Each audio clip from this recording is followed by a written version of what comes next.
What's going on, y'all? This Real with That's a Plug, and I'm here live with the beautiful, the successful, the on the way to, well, I'm gonna let her tell y'all. Tula on TV. Tell them what's going on, what you got going on, everything about you. Ooh, okay. Hey, y'all. So, my name's Tula. I am an on-air personality.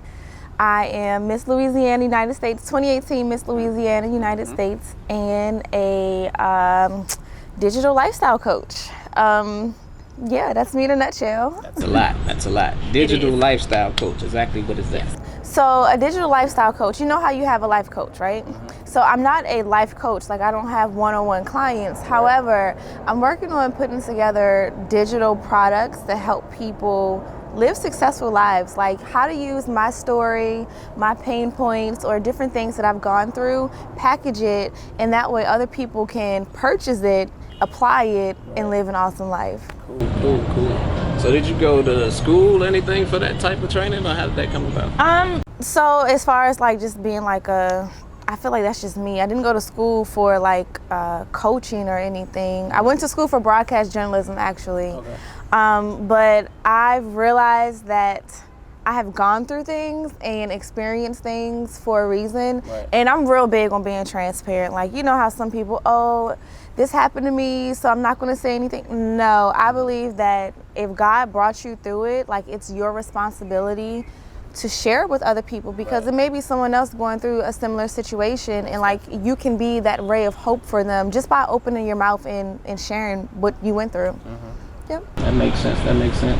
So when did you become comfortable with sharing your truth? Because it's like, it's not really easy to share with people the downside, especially nowadays with everybody just showing all the good that goes on. Yeah. This is what I did, this is what I won, blah, blah, blah. But you being able to share your truth, wow. Well, how did that start? What did that come about? Sharing it. I think that's a great question, actually. I would say in college, I've always been a talker. I've always been one to be transparent with people, or like the motivator with people. In reference to like actually having a platform, well, I didn't really get a platform until I created one for myself, until I created my brand. Right. And I just started to notice different things that I would share, people would gravitate towards it. Like it would just me just being like, hey, I'm just venting. But then people would be like, oh, I can relate to that, or thank you for that.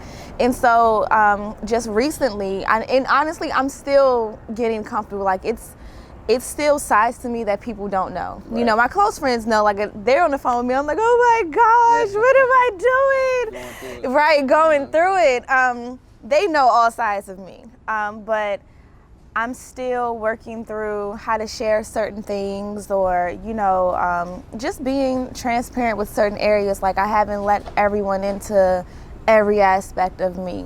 So I think you will, though? You think you'll get to a point to where you'll let everybody in everything? Well, you think people should? Yes and no. I think some stuff is meant to be private. It's meant for a certain group of people, like your close circle. But I think that you can still touch on topics without going too deep. Like if it's something that obviously I went through, that other people are going through, and I see it's a need to solve a problem, then I don't mind putting my neck out there to help someone else solve their problem. So that's something that I'm still working through. I'm still figuring out. 2019 has been the year of transformation. Yeah, we still working through it. So yeah. Got you. Mental health. Why is mental health so important to you? I became attached to raising awareness for mental health. I actually had a few family members struggle with it. But it wasn't until 2014 when an incident happened with one of my loved ones that honestly just shook us. We didn't know what to do, how to help, like what was going on. It was scary. That was a very sensitive time. Right. I know in my life and with my family. It took us 4 years to get that person help. And throughout those 4 years, it was a struggle. You know, it was a serious disconnect between the legal system, the healthcare system. You know, if someone's over 18, they have to be willing to get help. Even if they need the help and they don't want it, it's nothing you can do. Right. And so the more I learned about it, the more I started to understand what was going on. I'm like, you know what? This is an issue, especially within our community, the minority community and the Black community. I think a lot of us are now finally starting to see that, hey, it's okay to not be okay, to recognize it and to get help. There's no shame in getting help, you know. I'm real big on faith. I know a lot of times when we're going through things, we pray through stuff, but it's okay to also combine prayer with actual clinical help. Like the same way you get a yearly physical and you make sure your body is good, you should make sure your mind is good. Like even if you don't have anything necessarily wrong, it's okay to still get a checkup, talk to somebody. You never know, like life brings on different changes and different seasons, and it's okay to check on your emotions and your mind. So that's been one thing that I've kind of been going hard in to bring awareness with, to produce content around that. And I'm also partnered with NAMI. That stands for the National Alliance on Mental Illness. They're the biggest grassroots organization in the nation. They have a lot of resources, not only for people struggling with mental illness, but for family members who have loved ones struggling. So they were a good resource to help us get through, you know, the difficult times we were going through to get help. Right. Yeah. How did that partnership come about? Like, how did you take and turn your passion, to some extent, your passion for what you do, into partnering that with a grassroots company like NAMI? Honestly, reaching out between myself and my team, we send over messages. So I'm partnered with NAMI Montgomery County. Okay. It's about an hour from where I am, but I know Baltimore has a chapter. Right. Their headquarters is in DC, I believe. So different states have different chapters. So if that is something you want to get involved with, shoot them an email. You know, they have hotline numbers. Like if you actually need help, there are hotline numbers. If you're looking to work with them, they have an array of volunteer opportunities. For example, I'm going to be with their Ending the Silence program. Okay. So that will consist of us going into schools and debunking some of the stereotypes around mental illness. We'll be going into middle schools and high schools, talking about different warning signs, what to do if you or a friend, you know, are displaying any warning signs, debunking any stigmas that surround it. So I'm pretty excited about that. I sat in on a few shadow trainings last school year.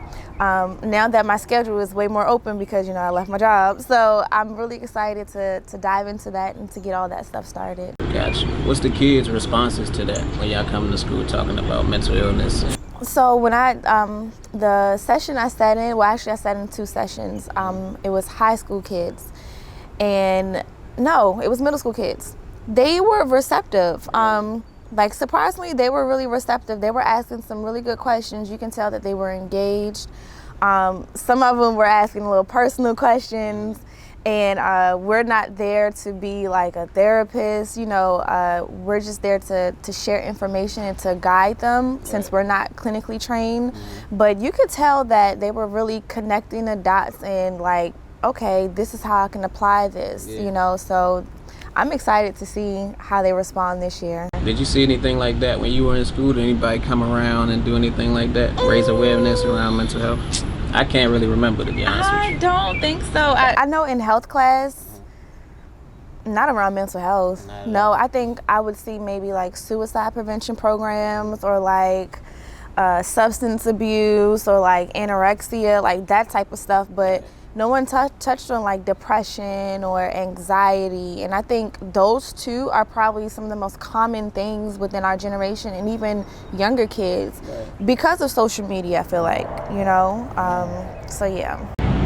That's kind of weird though, because it's like the things that they were shining light on back then was probably directly tied to mental health, but they never got to the ground root of it. They actually just went across the surface and discussed everything that seemed like it was the problem, or that might have been the immediate problem, but the root of the problem is something mental else. Health, And we have to remember also too, this is still a new topic. This is still something, it's not a one-size-fits-all cure.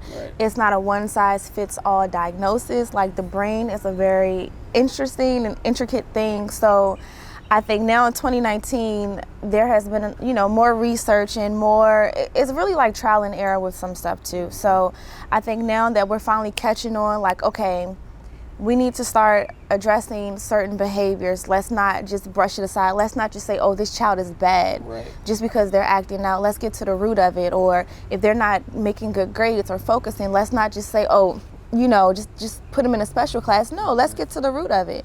So, yeah, I'm pretty excited. I'm glad that we're finally starting this conversation and doing something about it. Are y'all doing any work with adults as well? So NAMI, they do work with adults. I did not sign up for that program right now just because I wanted to just master one thing first, but they do have different things for adults. And I will say this too, because I know myself and a few of my friends, we talk about therapy. They know, listen, make sure your mind is good, okay? For those who don't have insurance, or I know cost is a big factor as well, it's a website called Open Path. And they work with you. They guarantee that they will find you a therapist for like under $70 or $80.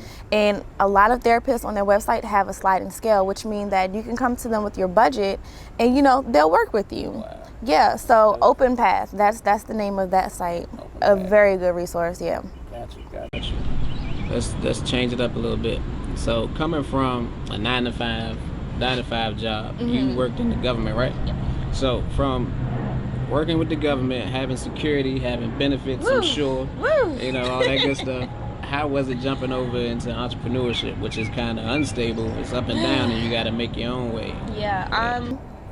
It was an adjustment. It's still an adjustment, honestly. The first few months, I just had to recover, to be completely honest with you. I had to recover from being in a box, from being on that, me waking up 5 o'clock in the morning, to sit in traffic for 2 hours to get to work. And, it's like 5 days a week. 5 days a week. I'm a natural night owl. So I found myself getting back into like my college schedule. Like my work hours were 8 p.m. to like 5 a.m. As I'm going to sleep, I can hear my family members waking up to go to work. And I'm like, I'm still asleep when they get home, but it's because my schedule just shifted. And it's like subconsciously, I'm like, dang, I felt bad because I'm like, well, they're waking up going to work and I'm just here.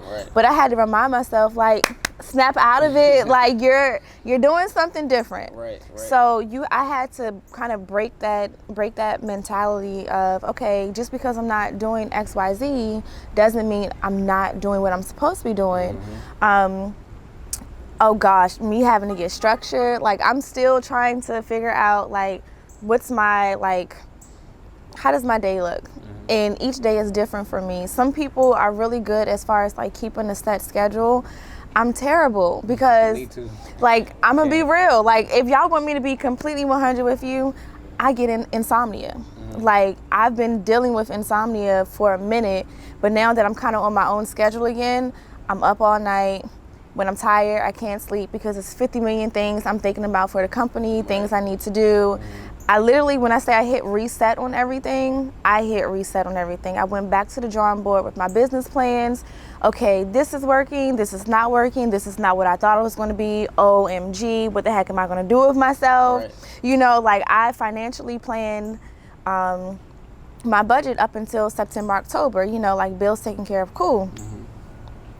What month is this? We creeping into September, so I'm like, it's like, the pressure is on to make sure everything is good, and I don't mind it. Like this is what I signed up for, and thank God I have everything that I need. Like he's still providing the way, but it's like subconsciously your mind is going 10 different directions. You have these ideas in your head that you're trying to put pen and paper, execute them, get them done.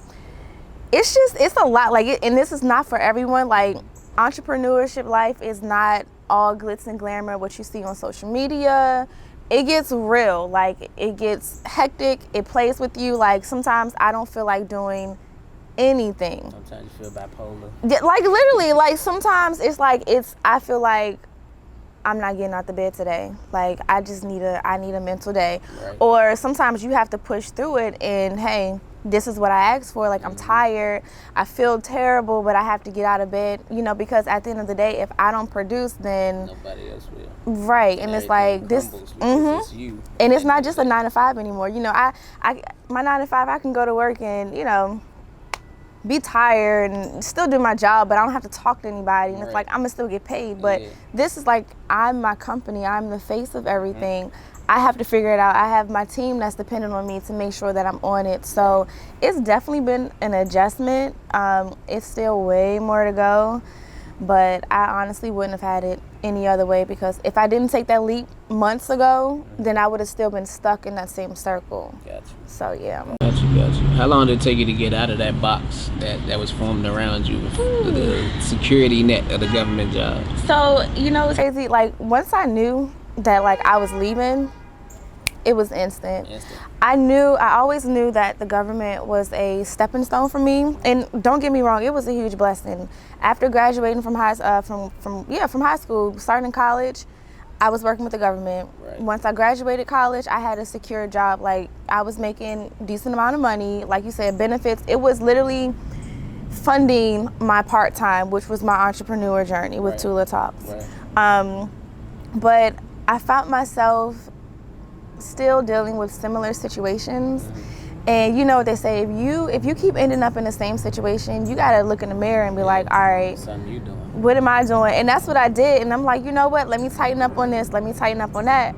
And I still found myself in the same situation. And I'm like, all right, God is clearly making me uncomfortable, because this is not my environment anymore. Like, it's done its job. The tables have now turned. I prayed over it. It's like, all right, I know you want me to leave.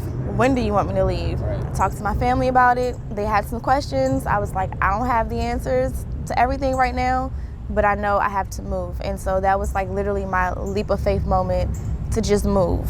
And once I moved, the questions that I had, answers started to come. So it's like, I just had to keep moving. And people ask me, oh, like, how did you know when to do that, or when should I do it? I feel like I can't tell anyone that answer. Yeah. That's a them and a God in your situation. Like, I don't have any kids. I don't have any major financial responsibilities. You know, my situation is different than other people. So it's like, now was the time for me to do that.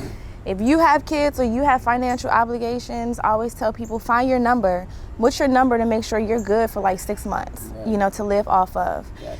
You know, and then go from there. Like, do what you need to do to set it up. Start now. Like, start as a part-time entrepreneur while you're still working your 9 to 5. You know, like, make it happen. Anything you want to do, you can make happen. But I definitely say pray over it and make sure that's the direction that you're supposed to go in, because I would hate for people to be working in vain and it's like, that's actually not the path you're supposed to go in. Listen. You just gotta cut everything, cut all the fat, trim the fat, and then get back down to basics sometimes. And a lot of people not Y'all set. see my nails and my eyebrows. When Nipsey say sometimes you gotta get ugly for a little bit, okay? There you go. Straight facts. Yeah. So, mental health and entrepreneurship. I hear a lot nowadays with people who they gotta take like mental breaks, so they mentally check out sometimes. Is that something that you do? Yeah. Definitely. What does that look like for you? What's a mental checkout? So for me, and it depends on the situation, how much time I have. If I need a quick woosah, to me that looks like me just putting my phone on Do Not Disturb and watching a movie. Right. You know, for a couple of hours, or taking a nap. Like, I sleep a lot. I require a lot of sleep, actually. Right. So it's like, if I know, okay, it's a certain time frame within a month that, hey, I may be a little bit more sluggish than usual.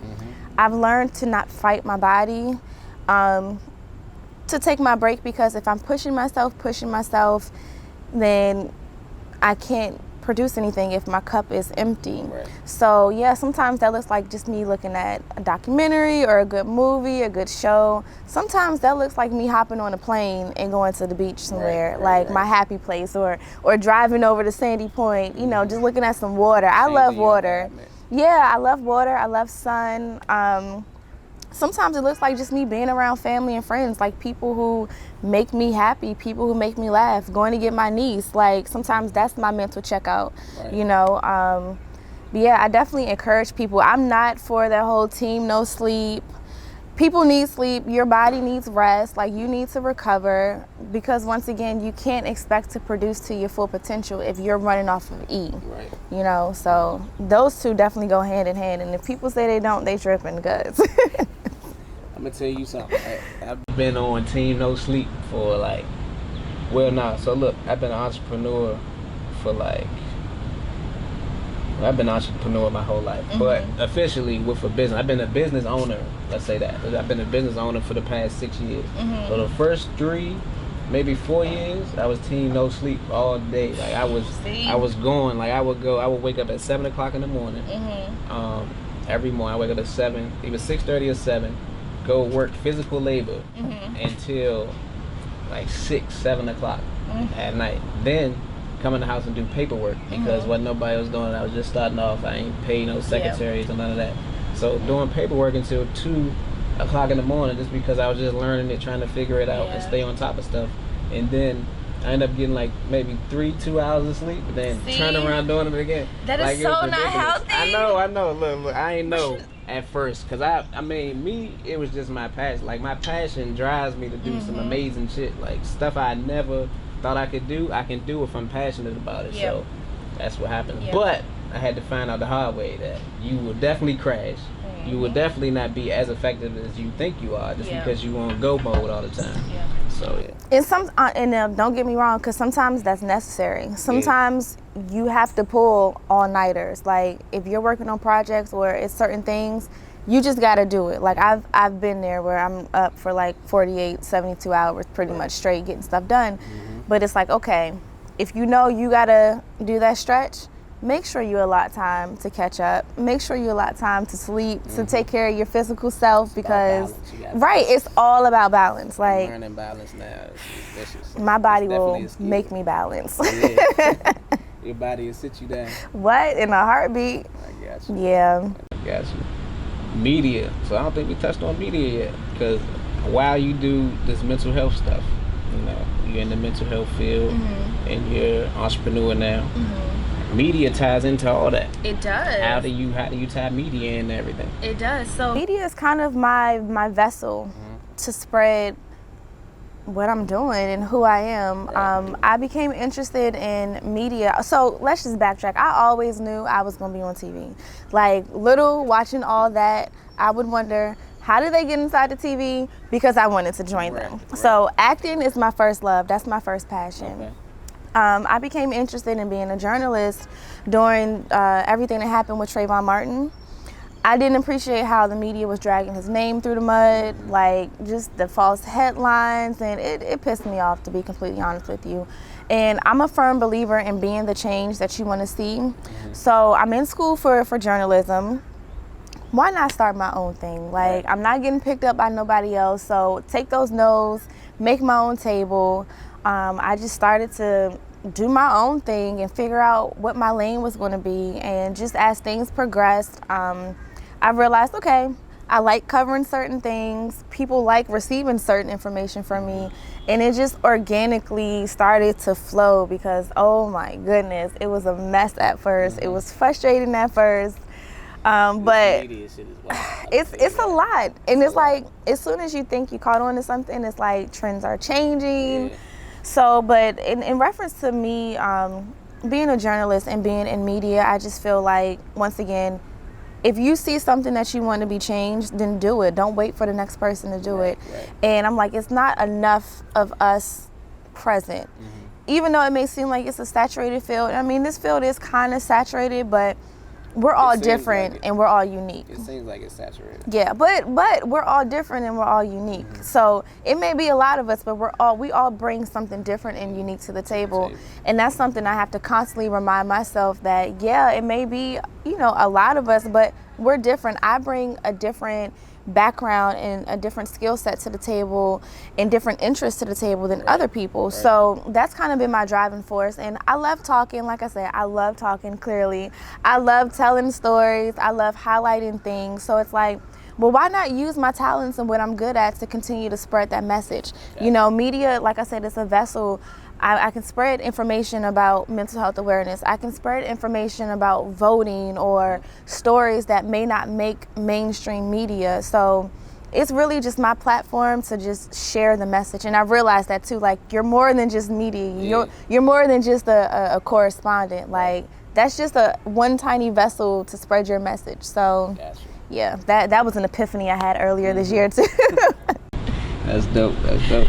So, do you think you actually have to go to school for broadcast journalism, or anything like that to be in media? So I would say this: it depends on what it is that you're trying to do. Because there are some technical skills that you should have, and depending on what kind of media that you want to put out there too. Journalism, that's a whole nother aspect, you know, and I went to school for it and I'm still learning. Like I'm being mentored by an on-air anchor because I haven't been in the newsroom, so their format is different. You know, when you look at entertainment news, their format is different.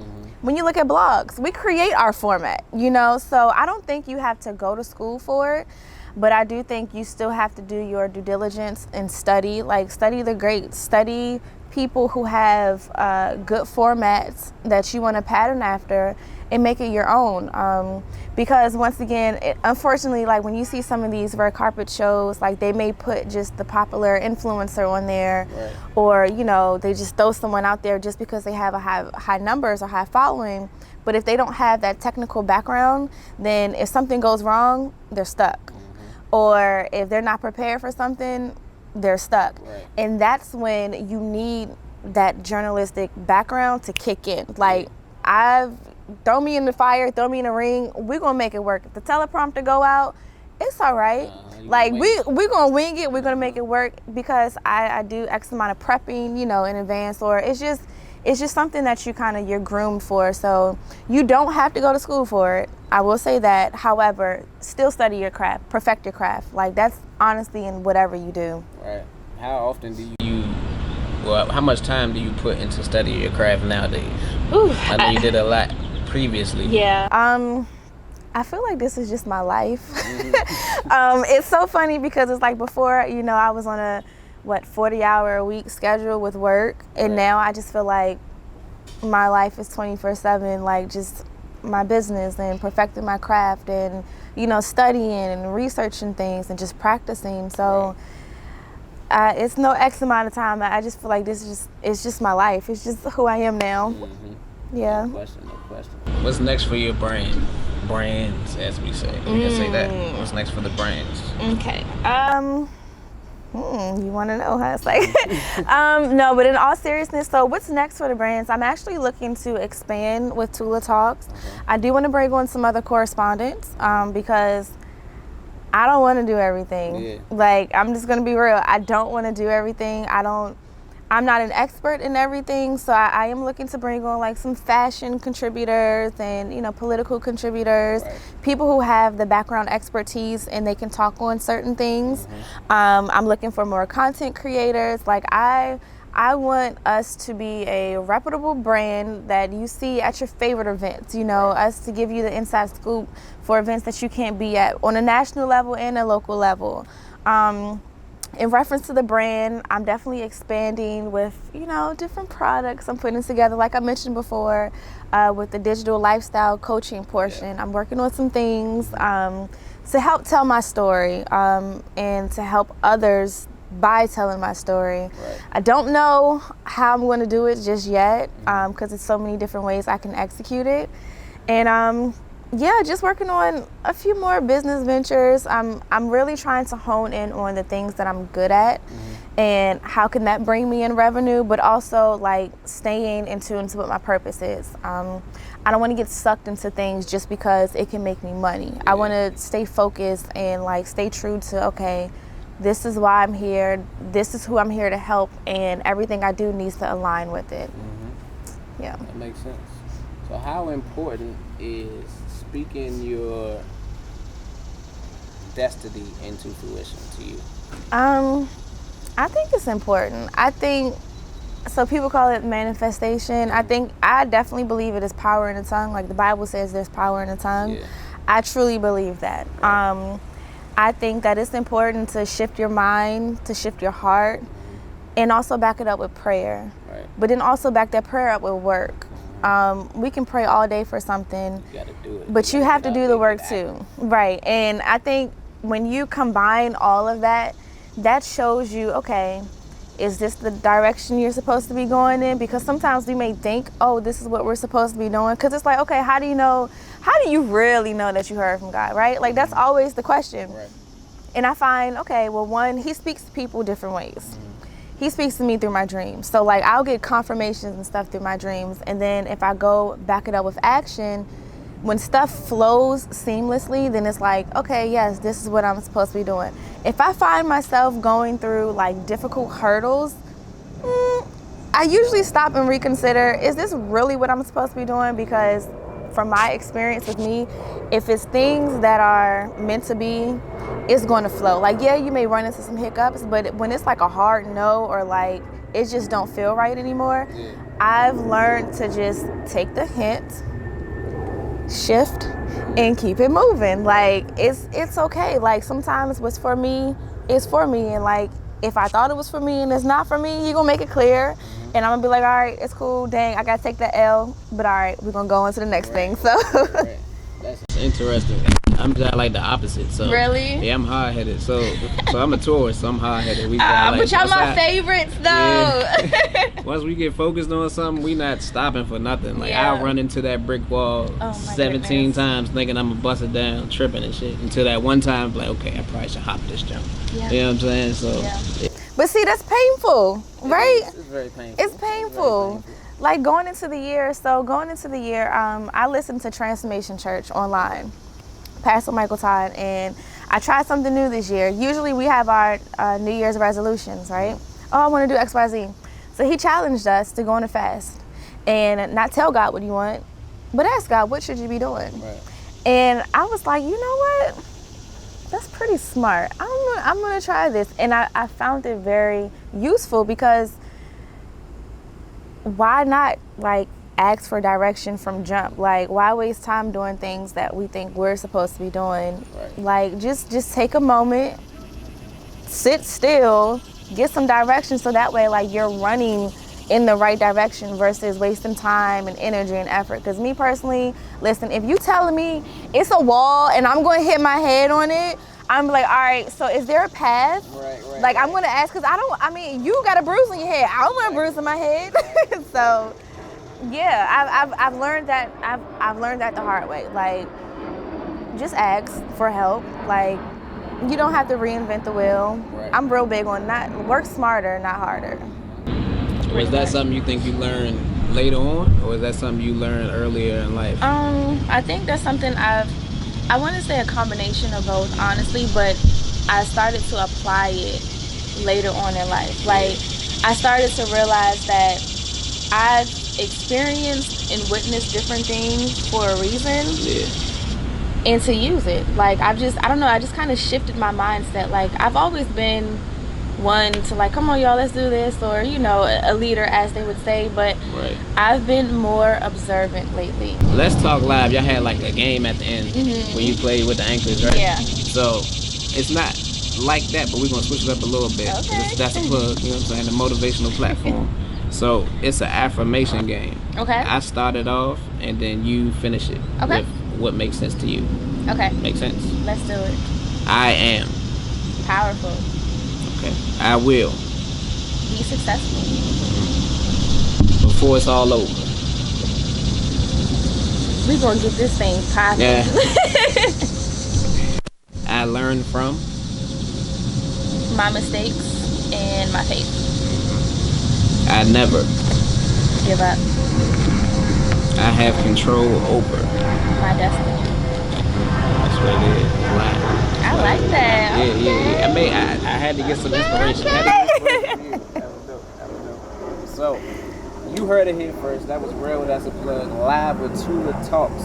Make sure y'all tune in, check her out, tell them where they can follow you at. Stay abreast of everything you got going on. Yeah, so you can follow me on all social media platforms at Tula on TV.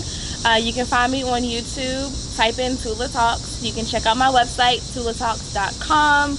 All the links are there. All of our previous episodes are there. And if you want to stay in touch with my pageant site, you can go to MissLAUS2018.com. Dope. And there it is. That's a plug.